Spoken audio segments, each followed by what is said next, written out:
Hola, buenas, bienvenidos a Café y Pregunta con Fran Maciá. Y bueno, hoy toca responder unas cuestiones u opiniones que han surgido y bueno, pues vamos a intentar aclarar o responder o dar nuestro punto de vista sobre estos temas. Y bueno, pues os comento que tenemos en este vídeo. Pues la primera cuestión va a ser un poco relacionada con uso o función del GPS en la pista de atletismo. Luego, ritmos objetivos para maratón, digamos, ritmos que teníamos planeado y ritmos que vemos que a un mes de la competición podemos o no podemos llevar. Y por último, un poco hablar del trabajo de explosividad, ese término un poco arbitrario o un poco poco claro, digamos.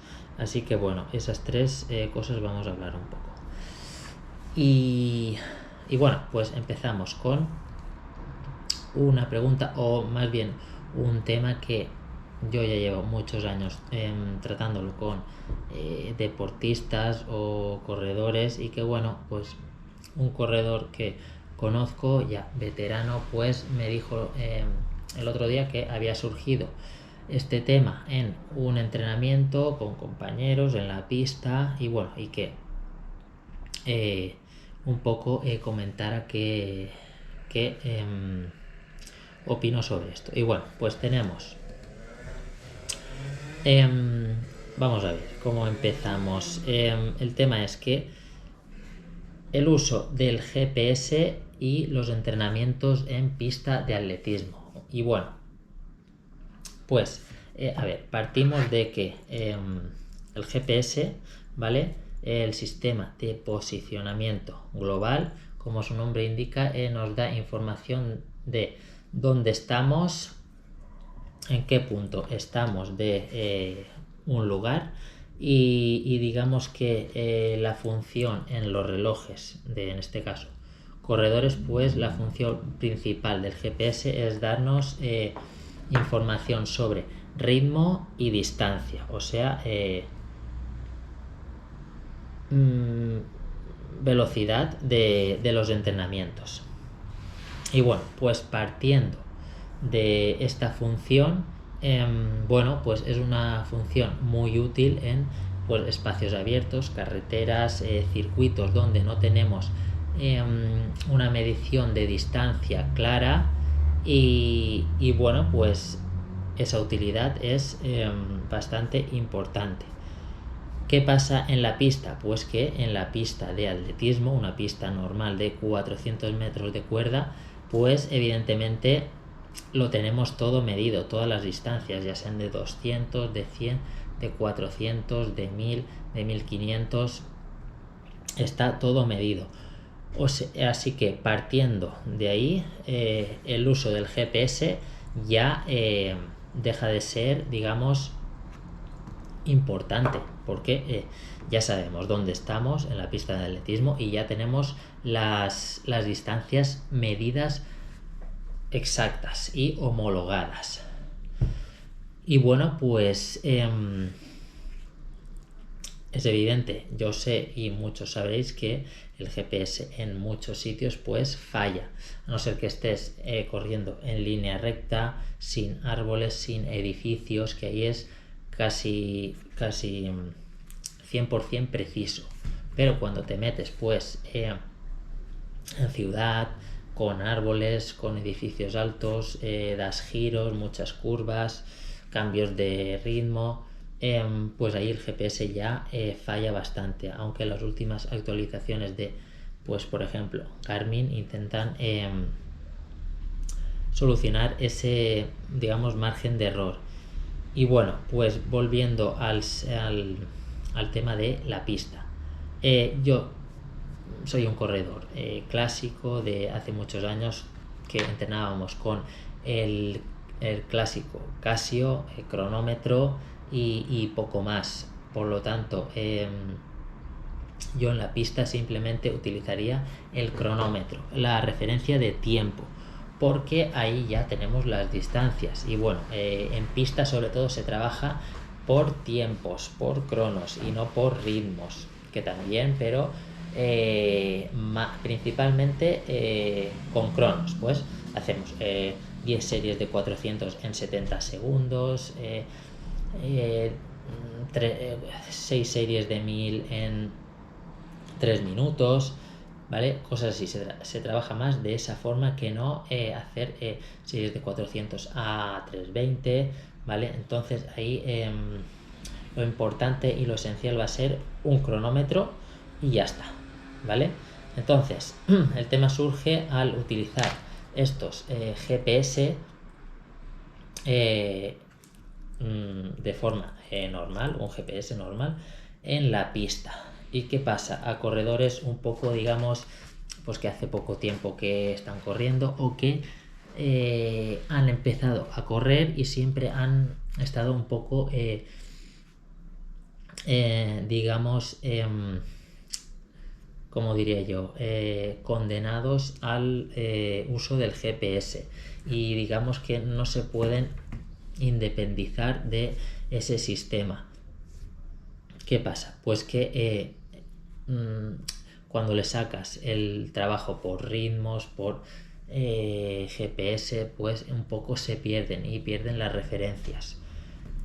Y bueno, pues como he dicho, pues un GPS pues no es 100% fiable, y por lo tanto yo voy a hacer series de 400 de una vuelta a la pista con GPS y seguro que va a fallar, aunque sea 1 metro, 2 metros, 5 segundos arriba abajo, va a fallar. ¿Por qué falla? Pues porque los puntos de referencia que tienen los GPS pues no son siempre instantáneos ni continuos, sino que va pues cada 1 segundo o cada 10 metros va dando referencias, y ahí se saca el ritmo y las distancias. ¿Qué pasa cuando hacemos curva? Sobre todo cuando vamos muy rápido, pues que va a fallar.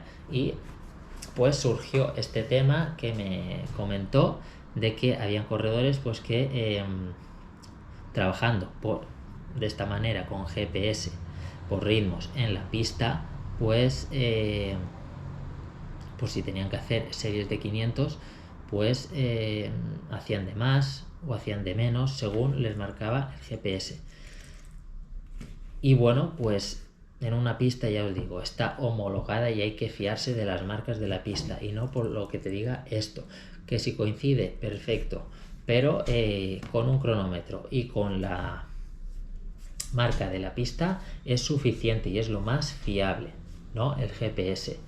Por lo tanto, quitarle el problema viene, como he dicho, que están muy dependizados del trabajo por ritmos, ese tipo de corredor, y quitarle, dejarle un poco desnudo sin el GPS, pues es complicado, y llevo yo, pues es una lucha que llevo yo bastante tiempo.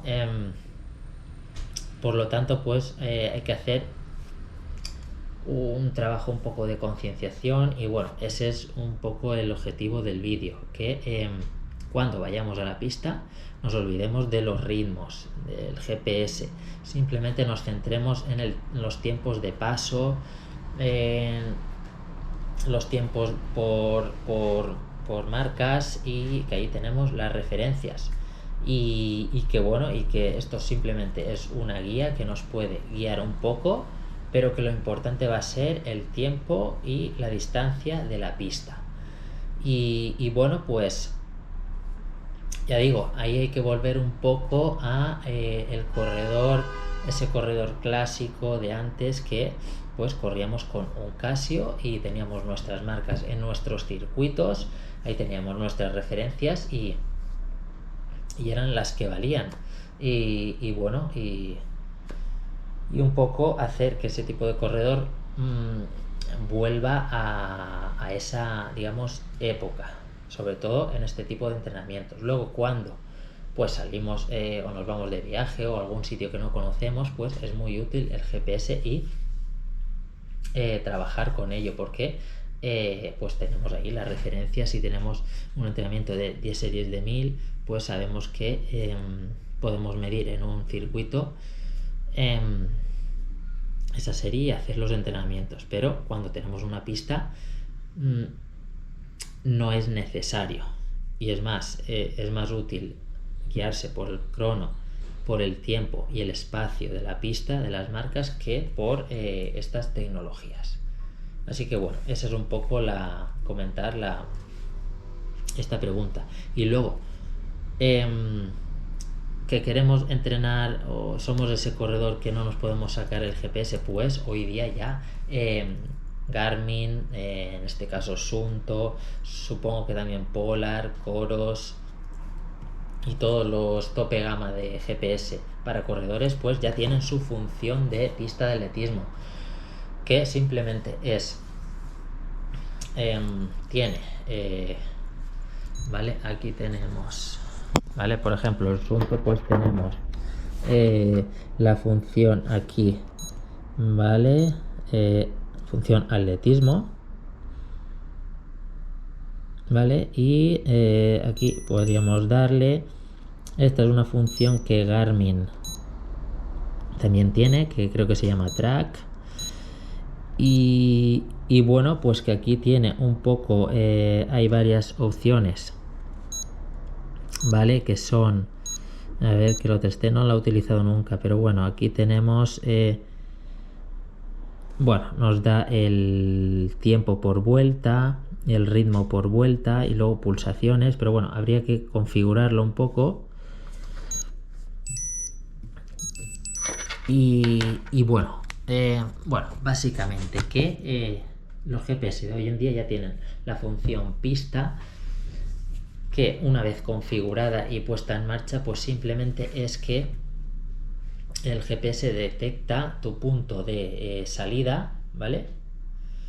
Y si es en modo pista, pues el GPS ya tiene configurado que cada vez que pases por el punto de inicio, ¿vale? O sea, empezamos una vuelta a la pista de 400 metros y cuando volvemos al punto de salida, que son 400 metros, y que eso el GPS lo sabe, pues eso lo detecta cada vez que pasas por ahí y registra la vuelta, que en este caso serían 400 metros, series de 400, de 800 o de lo que sea. Y bueno, pues ahí sí que es ya fiable, porque está ya configurado. Y bueno, pues Garmin lo tiene, Suunto lo tiene, y supongo que Coros, Polar y todas las marcas ya lo implementan. Y bueno, pues es una manera de que este tipo de corredores que no se pueden, digamos, independizar de estos artilugios, pues entrenen de una manera más fiable que con la función normal de correr del GPS normal. Así que bueno, un poco ahí mi opinión y mis comentarios. Pero bueno, ya os digo que yo cuando entreno la pista, que es poco, pues solo me guío sobre todo por el tiempo y las marcas del suelo. Si el GPS me dice que he hecho 400 metros y está antes de llegar a la marca, pues evidentemente no me voy a fiar de lo que me dice el GPS, porque las marcas están para algo. Y bueno, dicho esto, vamos a la segunda pregunta, y que nos dice o comentar un poco si hace unos meses, empezando la preparación del maratón de Valencia o cualquier maratón, pues teníamos en mente una marca objetivo, ¿vale? Y que bueno, pues el entrenamiento ha ido bien, y a un mes de empezar el maratón, pues vemos que tenemos muy buenas sensaciones y que podemos intentar mejorar la marca. O la pregunta es esa: ¿podríamos intentar mejorar la marca porque los entrenamientos han ido mejor de lo esperado y podemos intentar ir un paso más allá? Pues bueno, la respuesta es sí y no. Evidentemente también depende del nivel del atleta, pues que su experiencia en maratón. Y bueno, y si ya digo que si es tu primer maratón y tenías un objetivo de 3 horas, por ejemplo, te ciñas a las 3 horas, porque el cuerpo aún no está, digamos, enseñado a correr esas distancias y puede pagar un poco el exceso de confianza.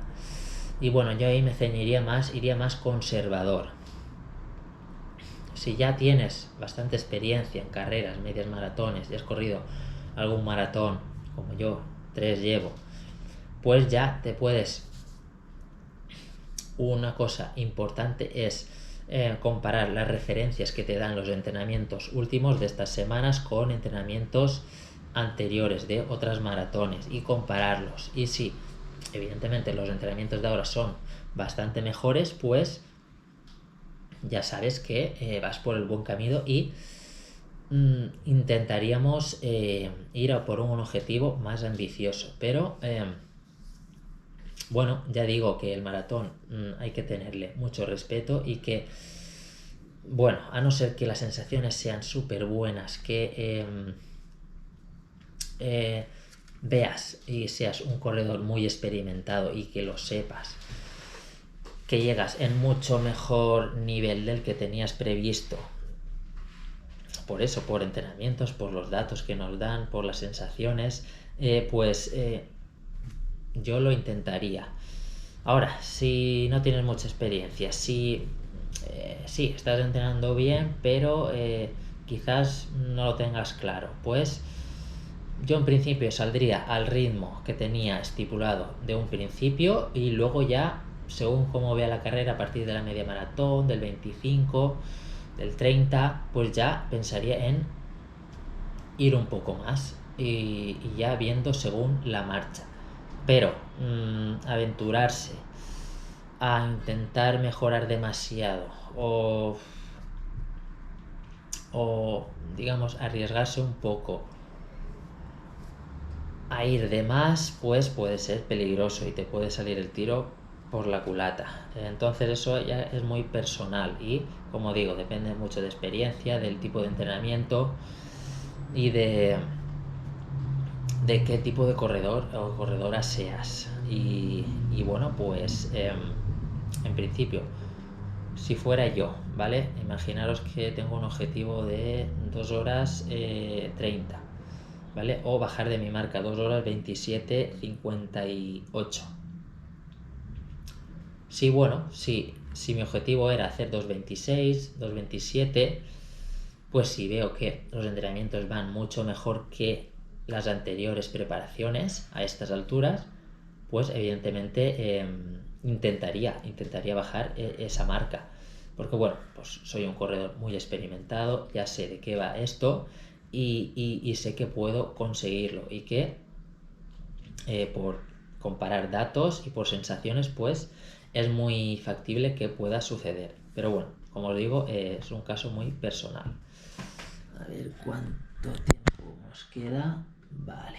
Bueno, y por último, un poco hablar de trabajo de explosividad. Y bueno, aquí, ¿qué es la explosividad? Pues un poco, es un tema que no está claro, que está ahí, pero bueno, para mí explosividad, digamos que es aplicar,